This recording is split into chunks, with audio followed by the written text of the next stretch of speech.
Okay, so here's the blend command, along with making sure that you don't have curves that are in the way that would interfere with the blend. So I'm just going to delete that one. You could hide it or anything. You know, this is a solid, and there's a surface right there, and there's a surface right there.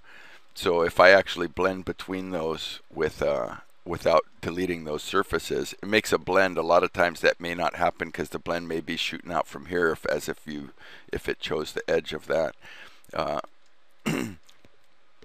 inner surface. So if you make that blend, that wouldn't be a proper join anyway right there, because you still have that inner surface of this cylinder here, which is you know, this surface right here.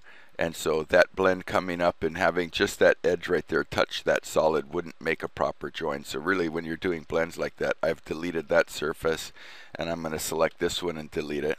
And now blending between those edges will make a surface between them that can then be joined into the model. And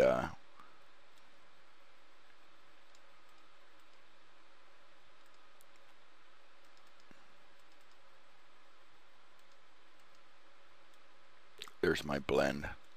And now I can join it together, and that now becomes one surface that goes down through there. If there was that surface that was in there like that, it would make it a malformed model. It still says it's a joined surface because you had that hole in the bottom there. Moy can untrim that hole by selecting the object and then doing a drill down on that. And as long as you have the entire edge selected of your trimmed surface and you hit delete, then it will recover the underlined surface, and now that model is a solid. The other thing you were asking about is like tunneling, or how do you cut out a tube or something like that. So like in a straight ahead sense, I had posted you could use curves. So that's just a curve there out in 3D. It doesn't have to be touching. It could even be way over here, as long as it's aligned where you want it to do.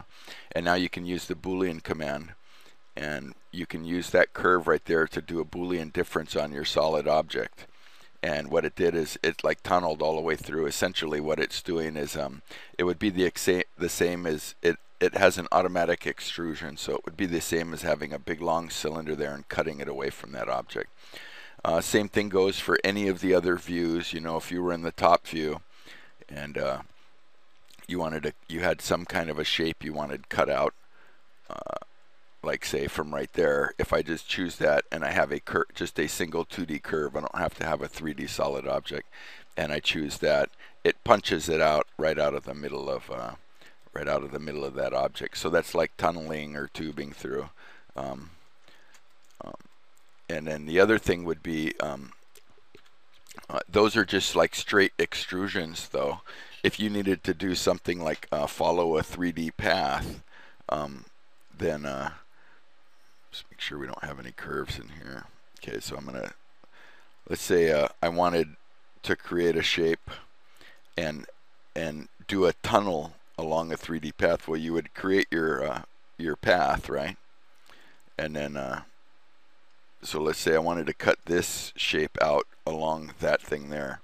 So then you would use this sweep command. I'm going to take a sweep, and then I'm going to use that as the edge to sweep, and that just swept the solid all the way through there. Now I can use the boolean difference on that solid that I just had to cut it out of my object there. So that's like I just tunneled that square right through there. I didn't leave very much on the bottom, and that's probably, you know, that wouldn't be how you would really model something. Is that a double? That's a solid left right there. So there's actually some amount of material that's some kind of malformed, right, stacked on top of each other thing.